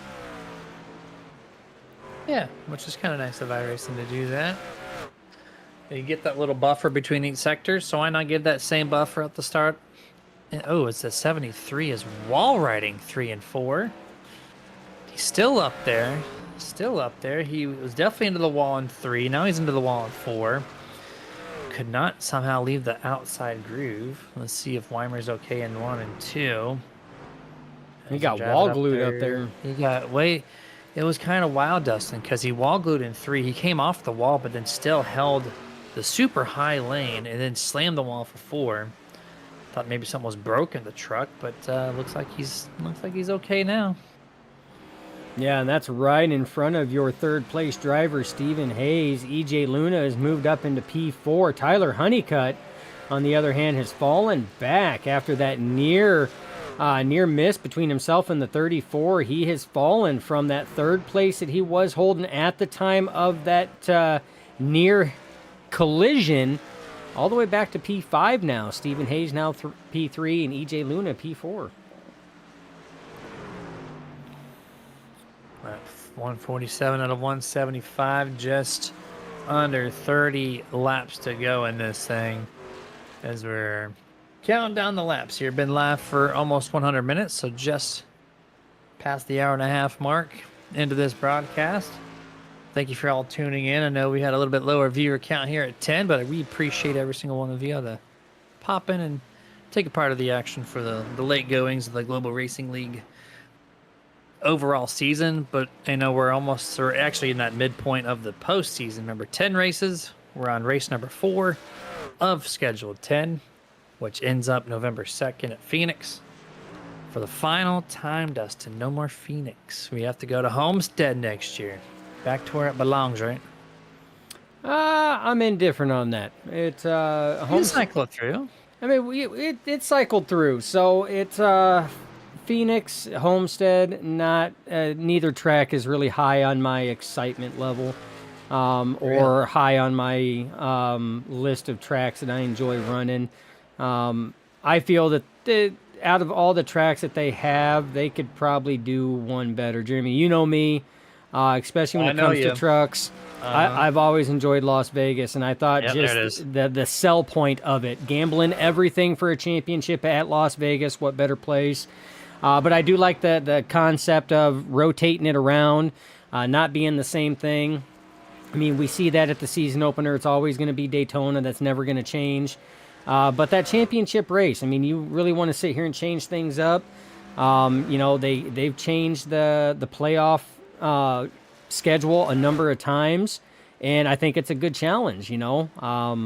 But I personally, I feel there's other tracks that I think are deserving of a championship run besides just Phoenix or Homestead. Yeah, there is talks of it doing it. And it's an interesting conversation. I saw some people commenting on social media about, you know, an actual good conversation that was had, nothing, you know, one side versus the other. But so you have to think about the location and weather, right? So we're going to be in November, so it's going to be cold. So you can't do the northern tracks. And then you have to worry about, there's a couple other factors too. So like really it's like the southern end tracks. And then even with those, you don't want to end a race at a super speedway. So Talladega's out. Daytona's out. So then you're left with like Homestead. You're left with Atlanta, which is about, you know, it's getting kind of cold in November sometimes, not most of the time. But you have Las Vegas, which is perfect, which is what your track is, which that's a great idea. I love that idea. There's awesome racing there every year. So Homestead, Vegas, Atlanta, Phoenix. And there's not too much other tracks that kind of hold the southern end. It's all central or northern. So you're kind of left with a few tracks unless you want to get some cold tracks in. I mean, you can set up at Charlotte, but the crew members at 40 degrees, you got some fans out there that might freeze their butts off. But what you got on the replay? You got Tyler Honeycutt on screen. Oh, he gets loose. No, he's lost it. No wall contact, but man, that's so many positions, Dustin. That's huge on the points.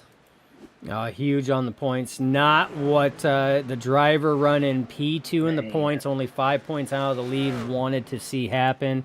He's coming down pit road now, Jeremy. Not a bad idea. I mean, he's going to lose a lot. This is going to hurt, but those tires, he is going to struggle to try to maintain them for another 20 laps out there with as much as those slid and that he locked them up. Tough break for driver of the 45. Yeah, it's a big moment there. As he's on pit road, and He's he's done. back to down, Dustin. He's done. Fourth DNF tonight. Matthew Escalera also did back out. I think actually, you know what, he might be the fifth. Yeah, Chuck Cobb has been on pit road. He's 35 laps down, so 5 DNFs. Going to be out here tonight. That's unfortunate, man. That's going to take him. He could have stayed on track and kept a top 10, but backing out's going to put Tyler Honeycutt back to P12 in tonight's event. So going from 3rd, 4th, or 5th place back to 12th, that's going to drastically affect his climb to P1 in the playoffs. Yeah, again, not what the driver of the 45 wanted to see. That's going to open the way right now for Bobby Mantle. Bobby Mantle running P5. Honeycutt, P12. Just on positions alone, that's going to put Bobby Mantle looking to overtake Tyler Honeycutt for P2 in the overall playoff standings right now behind Michael Thorpe Jr., who's currently running in 2nd place. So big point hits tonight. About to be 17 laps to go here momentarily. Looking at best battle on track. 13-24. They're doing battle right now. That 64, not going to mess up the name Danny White this time. He's just hanging out. Not for position, but this is a good battle between the 13-24, which is for podium, which is for interview. And it's amongst 2 different playoff drivers, so might have to keep our cameras on this as Austin Miguel has a 5-second lead over Thorpe Jr., so no pressure there. So it's really between these 2 guys to see who wants to talk to us up here in the booth. Yeah, and that's this is a typical New Hampshire race, Jeremy. We had talked about it. You know, it's broadcasting at times at this track is very difficult because it gets very spread out. Passing is hard to get. Building those runs up is hard to build up. And it's a lot of the times you see it's a lot of straight line driving while the drivers are trying to work to build those runs up and to try to build and complete those passes. But as a driver, it's completely different. As a driver, it's a challenge. I mean, you are worked hard, you're having fun, you're on the edge of your sim rig seat. It's very different depending on the aspects that you're doing it. I mean, it's one of those tracks. It is. And I like how they're using different lanes here. They're not just following the leader per se. They're trying to get the air on the nose. At least EJ Luna is. 13 doesn't look like he's trying to block any aero advantage, which there's a little bit here. They're still running in the corners, what, just around 100 miles an hour? 108, 107. I think I saw the 13 record that corner set. So there's still some speed to be had. There's the raceepi.com race telemetry. You can see it for yourself. They're going to go down, 92. Maybe I caught them on exit here. So let's see what it looks like in turn 3 next time. So just underneath 100 miles an hour, which still, that's a lot of speed. That's a lot of aeroness to be had. Looking into turn 3, 92. Saw a glimpse of 91. Just a nose bit lower. And yeah, just under 100 mile an hour.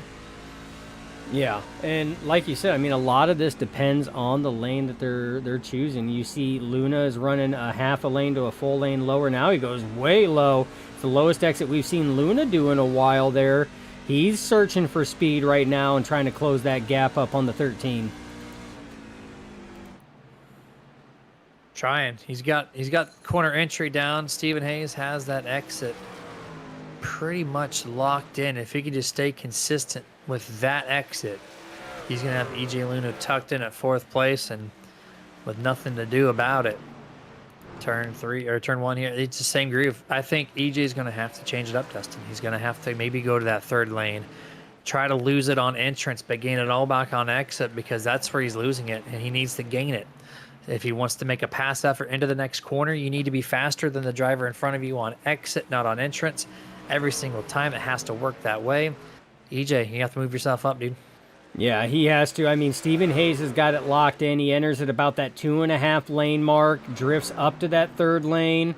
This one here, he's going to drift right to the tip of that 3rd lane, and then he cuts it back down to the 2nd lane on exit, gets that good run. EJ's going to have to change his tactic up if he wants to have any crack in the next 11 laps to try to make that podium. Little closure for the 24 this time, but then it gets a little tight on exit, has to lift. 13 again, it's going to just 4 truck length it up through the front stretch. 11 laps remaining. We just continue to lock into these two drivers as Mantle kind of closing the gap, Dustin. Maybe we shouldn't have to completely negate the 89. He was not in the picture. Now he is indeed in this picture. And the tire wear is the same. They pitted at the same time. But the 89 rather happens to be one of the best long run drivers at Global. And so he's going to have a shot at this thing, actually. Yeah, he's going to try. You see he's taking that high approach. Does he take that low exit? There's that low exit. So he's switching to the tactic that had been working for him in early stages of the race. And look at the run. He gets off of the corner like that. Again, he takes that high entry. I mean, you look at it, he's already in that 3rd lane, flirting with that 4th lane on entry, and then pulls it down to about that 2nd to 1st lane on exit. And Jeremy, he's there. He is a truck length away from the 24. Yeah, just quickly popped himself in here, and he might actually steal both 4th and 3rd, and we might be talking to Bobby and not EJ Luna or Stephen Hayes. This will be kind of a surprise here, but he is just so much quicker. I'm going to go through my lap sections here and see how much faster the difference is between the 13. His last lap was a 31.2 to Mantle's 30.9, so that's 0.3 of a second. This time around, 0.2 faster. So by that average, he will pass both of them. But as you said earlier, Dustin, it's so hard to pass here. It is. Catching somebody is, EJ Luna gets loose on turn 2 exit there. Bobby Mantle, crossover move. Here's a pass for P4 right now. 7 laps to go. Bobby Mantle trying to move himself up another position. That's going to help with points. Well, Houdini act. He's there and back. All right, gone and back. We're good. Still trying to go neck and neck right now. Position held at the line by Bobby Mantle going into turn 1. Is he going to be able to complete the pass? He has to get this done fast, Jeremy, because the longer that he races the 24, the less time he has to try to initiate and complete the pass on the 13 for podium. It's getting tight here in turn 3. 5 laps to go this time at the line for the race leader. Or six, well, I guess it's 6. He's a half a track ahead of everybody else, so it's going to be a little bit of a delayed lap counter here as we're watching the trucks half a lap behind. And 89 gets EJ cleared. Now he's focusing on the 13. He has the speed. Now it's 5 laps to go. That tells you the leader's over a half a lap ahead of these guys. Completely insane as this race is almost completed. You see 89. Here Oh, he just the comes. rotation is so beautiful, dude. And His gets to truck the inside. rotates so good and on corner center. Yeah, you see it right there. And 3, 2, 1, corner entry. What can Hayes do, if anything? He's going to try. He gets his nose barely there. 89 cannot clear. 13 goes wide, and that's it. New third place, Bobby Mantle. What a drive by the 89. Was not in that picture 8 to 10 laps ago, Jeremy, and he has just drove forward. Excellent drive by the 89. Of course, Austin McGill, he's on cruise control right now. He is coasting at this point in time. Jeremy, he has got a 5.5 second lead on his teammate, Michael Thorpe Jr., who is also in coast mode. He has got no pressure from behind him whatsoever as they just come out of turn 4, and Bobby Mantle is just going into turn 3 right now. Was a great battle, and still a great battle between the 24 and 13. That's not over with. Oh, Hayes gets a little loose. EJ has his best chance. Can he throw it into turn number 1? He didn't run it lower? No, he's going to run identical entrance. That's kind of wild. Expect him to run a little bit higher or lower. Maybe try some type of semi-slider. I've seen it time to time this last lap. Here we go. You could throw it deep into the apron of 3, slide all the way up the track, try to make the pass happen. I saw it in my official race He goes on high. Tuesday. Getting that low approach, the Mantle There you line coming go. here. It's working. He's there, side by side at the line. 2 laps to go for these two. 2 laps to go, side by side. EJ Luna, best opportunity that he has here. He took that Mantle approach, that high entry, low exit, and it's working right now. He's got the 13 cleared. Pass complete. Not close enough for Stephen Hayes to try the crossover. So P4 for the driver of the 24. White flag presented by absolutely nobody. We're going to have to focus in for the final half a lap on this guy who has just been absolutely tearing everybody up, leading the most laps, all this fun jazz. And at the end of the day, the 99 of McGill spoiling it. Race winner, Austin McGill. Take home yet another checker flag this 2025 season. Going to mark him with the 5th win, tying Michael Thorpe Jr., his teammate, for the most this season. Dustin, the Blue Spoilers hold 10 checkered flags out of 26 races out of 2 drivers. That's nutty. That is nutty. That's a feat in itself that 2 drivers on a team hold just shy of half of the race wins thus far. We haven't seen domination like this since a couple seasons ago, Jeremy, when we seen Chad McGinley dominate, and he himself had 10 wins on the season. The competition level has gotten very, very tough. So to get to this aspect where you got 2 drivers on a team, each with 5 wins apiece, phenomenal job. Let's go over the unofficial results here for the 4th race of the playoffs. Austin McGill. Hit the wall. He did. He did. Look at that. You'd think he'd have it Austin. down by now. You know, we've interviewed him multiple times. He knows this rule, so we'll call him out. Austin McGill, Michael Thorpe, Bobby Mantle. We'll talk to them here momentarily. EJ Luna in 4th. Stephen Hayes rounds out the 5th place. 6th, Dustin Franklin. Jonathan Gaston in 7th. Bradley Minor 8th as he bonks the wall again. Why not? You're already in trouble. Bradley Minor 8th. Don Blazier 9th. Jeff Weimer 10th. 11th place is Danny White. And then you have Tyler Honeycutt, Chuck Cobb, Matthew Escalera, David Holsey, and Michael Hayes. That's your 16 drivers in and out. Just like a burger joint. We already got 2 of the 3 in, ready to go. I think, yeah, we got all 3 actually. Let's do it. Postseason, or post-race time in the postseason. We're going to talk to first the 89, the guy who tried to do it, had a really long run truck, just couldn't make it happen. Bobby Mantle, what can we do to stop these blue spoilers, man? Don't know. I had nothing for them today. I thought for sure on the very first round, I was like, oh, those guys are gone. They're going to burn their tires up like they did at Bristol, and I'll run them down. And I started to close that gap a little bit.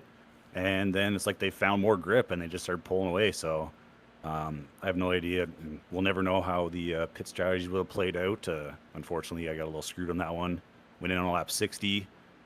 And then we had a caution right towards the end of their fuel run, which put us all a lap down. So I wasn't able to go in and get fresh tires, fuel up. I was committed to staying out in those old tires. Otherwise, I was going a lap down. So that hurt, and there was really no clawing back from that. So the best I could aim for was P3. And I didn't think I was going to get there in the end, but I finally did. Those guys didn't make it easy. It was fun racing EJ and Steven. You're a great driver when it comes to long runs, though. So, like, we were just talking about the 13 and 24 just duking it out for Bodie, and then all of a sudden your green truck showed up, and I'm like, wait a minute. And then you just blew the doors off. So, how much tire savings did you do in the front half of that last run to just sweep by both of those guys late in the going? Well, for that last run, after that caution happened and staying on old tires, I just decided, in case another caution or anything happens, I'm going to run this tank out. And nothing happened, so put the tires on, threw some adjustments in, and put the least amount of fuel I possibly could. And there was no saving. It was balls to the walls, like I'm going to wreck or I'm going to run these guys down. And so it was a little discouraging at first coming out of the pits and seeing EJ just over 7 seconds ahead of me. But I just kept seeing that time ticking down, down, down. And towards the end there, I could really see I was getting those guys in mid-corner and exit. And it was just a matter of running them down and getting the right opportunity to try to get around them. That's what can make a third place finish sound fun, is going from 7 seconds to catching somebody at the very end. To me, that's kind of fun to do, to have that kind of performance late in the going. But man, third place, still great performance nonetheless. Awesome job out there. Any shout outs tonight? Shout out to you guys as always. It's been a long time since I talked to y'all, so happy to be back up here again. Maybe one of these days it'll be number one, but who knows? Shout out to the guys that are showing up for us to, can keep these playoffs going. It's been fun. It's a long season. It's nearing an end. And I got to say thanks to all the fans that have tuned in, stuck through, and watched us race all these Sundays. So it's been fun. There we go. And for all the other Grim Reaper drivers, please, Bobby Mantle needs some help. The yellow spoilers need to tag team these blue guys. Where are you guys? Get out here. Called out. Let's go. I did that with Mike Hayes, and it worked. Let's see if it works next week. I hope so. Yeah, we'll catch you at Kansas next week. All right, see you guys. Yes, sir. All right, there's Bobby Mansell. The call out has happened. It's happened. It's official, Jeremy. I had to light the torch even more than what it was already. He was holding it. He had a dim flame. We got to make the thing nice and bright. You just poured gas on it, man. I love it. Yeah, here we go. That's what we want to do here. We need some action here at New Hampshire, but now it's time to talk to those blue spoilers. First and foremost, Michael Thorpe Jr., P2 tonight. Michael, you and Austin, what kind of performance was that? I don't know. To be honest with you, that's just complete domination. Austin. How are we doing this, man? You two you have 10 wins now as a team. You have 5 each, 10 total out of 26 races. Just what is going on with you two? To be honest with you, I don't know what to tell you. We just keep working on the setups all the time, man. Try our best and just do what we can on the track. That you did. You caught the strategies perfectly. You stayed out late. You had a caution on lap 71. That sets you two up perfect. It teed you off for the back half of the run, and then just kind of pitted late again. And 21 seconds was the gap between Austin and third place Mantle. That's just nuts. So whatever you guys are doing, keep it up. It's working phenomenal. I know you got a good setup provider behind you. I'm keeping you up and fast. But what kind of personal changes are you guys making behind the scenes after you load in the original set to say, hey, we need to do this and this to make it faster? Well, what I usually do, I run officials all the time, so I'm just kind of throughout the week, I'm just working on them with the set of guys and all that, guys back in the shop. And honestly, just adjusting how I drive sometimes to actually, try to get the best results that I can. But like for example, last week I was a little bit too aggressive with Hayes and started all that, but me and him talked all that out to square. But just about adjusting, having my driver style a little bit, and just having, always having to talk to the guys in the shop that's actually putting the work in these setups. Yes, sir. And it was gonna have a tight battle for points between you and Tyler, but Tyler got loose off a turn too late in the going, back to down, so you finished 12th. So that's gonna really extend your point lead. How you feeling? I'm actually feeling really comfortable with my points lead. And I think I started 4 races late into the season, so I'm pretty happy with where I'm at right now. All right, man. We'll continue to kick some butt out there. Any shout outs? Shout out to my dad. Shout out to Guardian Esports, Team Watson Racing, and shout out to Full Throttle. I don't know. There's the 3 of us, Escalera, Austin, and me. I just can't. Wow. I mean, I don't know what to say. We just out there doing what we can. Love that reaction. Just boy. That's it, man. All right, well, go get it next week. Kansas, have some fun, and I'm going to assume I'm going to be stitching your name in the postseason or post-race chair for the remainder of the season. So good luck next week. Thanks, guys. Yes, sir. All right, domination for Full Throttle Motorsports, Dustin. Look at that. Just I think this is their best one yet. Yeah, it Honestly. was dominance. I mean, even Bobby said, he goes, well, what could you do to stop those blue spoilers? His response, I don't know. I mean, that says it all right there. When you have no answers left, this just thrown in the towel at this point. But all right, we're gonna bring in the guy who's now tied his teammate, Austin McGill, the only playoff driver not in the top 13 out here, just taking some checkered flags. Austin, what the hell, man? 21-second lead over third place. Junior teammate just destroying, I guess, majority of the field tonight. And yeah, talk about it. Sorry, having a bit of Discord trouble. Give me a minute. Oh, okay. Might have to drag me back in. I can do that. Let me do a flip-flop real quick. Technical issues here, not on the track, of course, but on Discord. We're gonna try to rebring him. Clearly back not on the track. Not having any issues on the track. I would rather have Discord issues than racetrack issues. Oh, 100%. Are you good now? Oh, we're still waiting. We're gonna give it 30 seconds or so because we do have to bring broadcast to an end eventually. So my question is, Jeremy, I mean, the dominance that we see are they going to pass Tech? I mean, is this going to be a Michael Waltrip Racing deal where they got nitro fuel in their car and they're like, oh, I didn't put that fuel in there. That was dominance, man. That was solid. That's solid teamwork, racing each other hard. Yeah, making sure both drivers finish, in the money. I love what Michael Thorpe Sr. just said in the chats too. The first season in the Nerd League. The Nerd League. They're marking him up there in the Nerd League. He just put us on a pedestal right there. I'm all right with that. We've earned that. I think we've been around the scene a time or two, man. I think we've earned that. Yeah.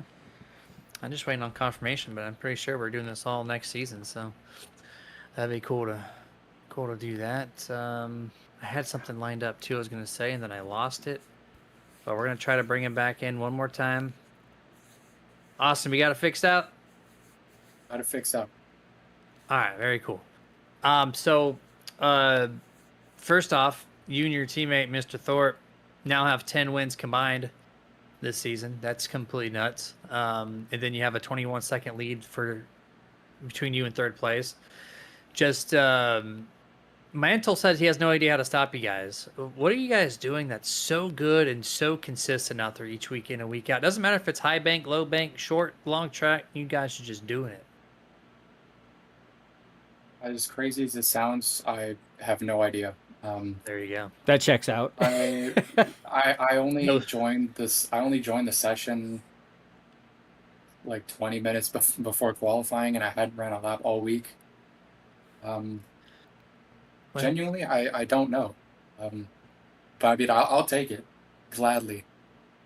It's gotta make Michael Thorpe Jr. feel good, right? He says he's done some officials, he's tweaked the setup, and then Austin just shows up 20 minutes prior and goes, "Thanks, man, thanks for the notes," and then just run away with this thing. Yeah, but I mean, in all fairness, I mean, it's Austin. Your response to that on what you guys are doing to be as consistent and as strong as you guys are in the late running. Same question was asked to Michael Thorpe Jr. and his response was exactly the same as yours. I have no idea. That's why I said it checks out. Yeah, I mean, I'm always super tired from work during the week, and I don't always have the patience to run an official and deal with all the, official Yeah, we things. get. So Official can be very unofficial in some Yeah. moments. Some. For sure. Yeah. I don't. You guys are just doing some fantastic work. I'm sure you guys are gonna be top notch next week at Kansas. We're halfway in the playoffs. So between you and Michael Thorpe, who's gonna get the most wins? And I got one more follow up after this. You're not free just yet. I'd say myself. All right, there you My go. man. I'm gonna be cocky. I'm gonna be cocky, and I'm gonna go myself. That's I allowable. think I got All it. right. And then last note, you did hit the wall on your burnout. I do have to call you out on that. And then you destroyed your truck afterwards, like we wouldn't notice the Fair first enough. one. So, what happened there on the front stretch on the burnout? You hit the wall on the outside. I don't know. I just lost it. You just did it. Used all my talent during the race, and then I lost it. You used all of it. 100% used up. Best response ever, right there. Used all my talent for 175 laps, and then put it in the wall of my burnout. Beautiful. Had to get damaged somehow in that truck. Man, congratulations once more. Just impressive nonetheless. And any shout outs before we do let you go?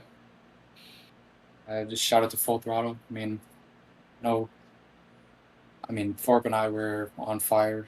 Escalera had a couple issues at the start, but even showing up, proud of them.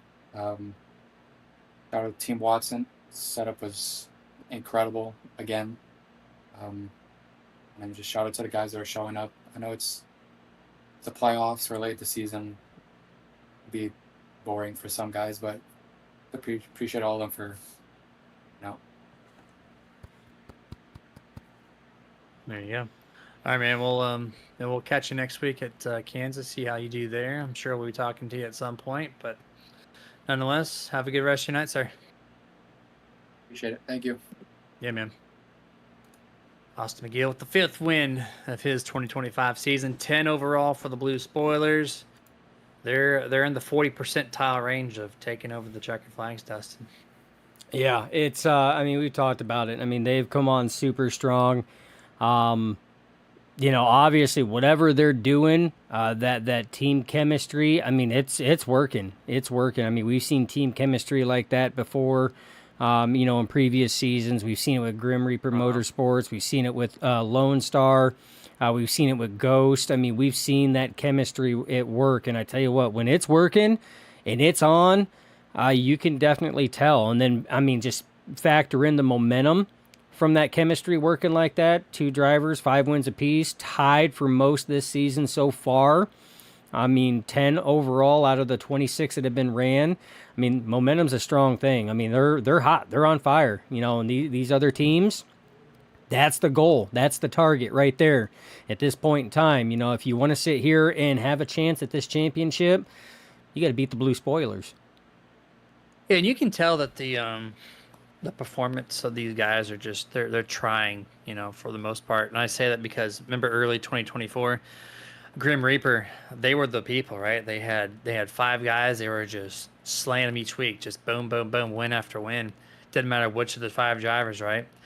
But now we're driving the same truck at the same tracks on the same tire model, and the things have been almost flip-flopped entirely. It's just the setups are just getting better and better, and they're executing better, and that's what you have to do to maintain yourself and get checkered flags and eventually a trophy at the end of it. So They're doing great, and we'll catch you guys next week at Kansas for the Global Racing League at 7 p.m. Eastern, 6 Central. And then we also have the Pro Sem Racing Alliance coming up on Thursday. That's 9 p.m. Eastern, 8 Central. Jeremy will be These are back all for that free. one. I will be there. It was fun.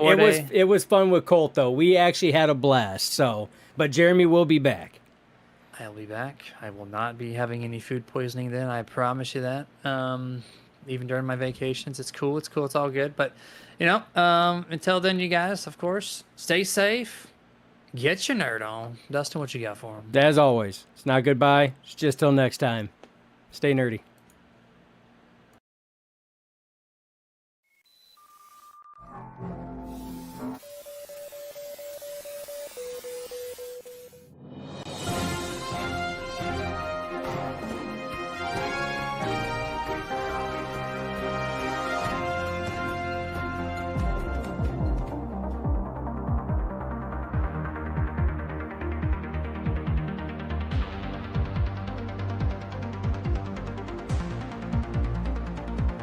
Back when nothing truly mattered and we hadn't had a clue, we fell in to play the game. Nothing would ever be the same. There were times when there was laughter, there were times when there was joy, but they took it all away for the pleasure in our pain. Welcome to our whole new world. Shine a light on everything. Please don't be scared for what we know. Welcome to our whole new world.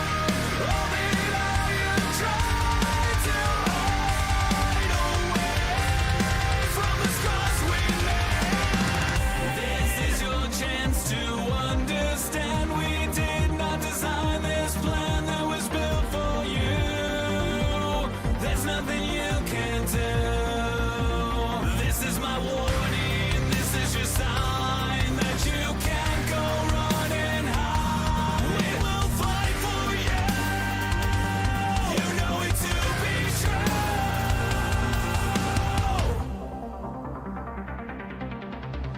Welcome to our whole new world. Shine a light on everything. Please don't be scared for what we know. Welcome to our whole new world. All the lions tried to hide away from the scars we made.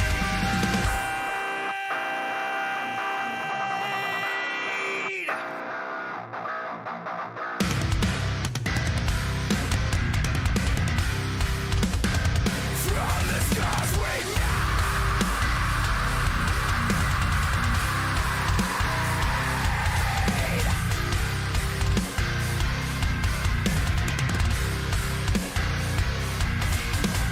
Welcome to a whole new world. Shine a